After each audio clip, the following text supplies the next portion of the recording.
నమస్కారం ఘంటారావానికి స్వాగతం. ముందుగా ప్రధానాంశాలు. 2029 ఎన్నికల్లో విజయమే లక్ష్యమన్న ముఖ్యమంత్రి. పనితీరు బాగా లేకపోతే గుడ్ బై చెబుతానని నేతలకు హెచ్చరిక.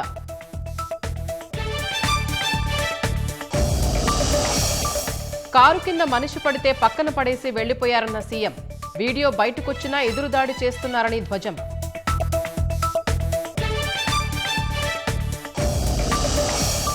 అధికారంలో ఉన్న ప్రతిపక్షంలో ఉన్నట్లు ఉండాలన్న లోకేష్. ప్రజా సమస్యల పరిష్కారానికి కష్టపడాలని సూచన.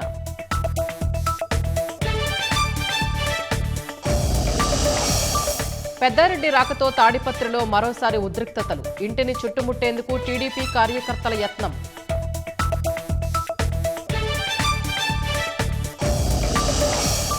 మన్ కీ బాత్లో భద్రాచలం మహిళలపై ప్రధాని ప్రశంసలు. పర్యావరణ హిత శానిటరీ ప్యాడ్స్ ఉత్పత్తి చేస్తున్నట్లు వెల్లడి.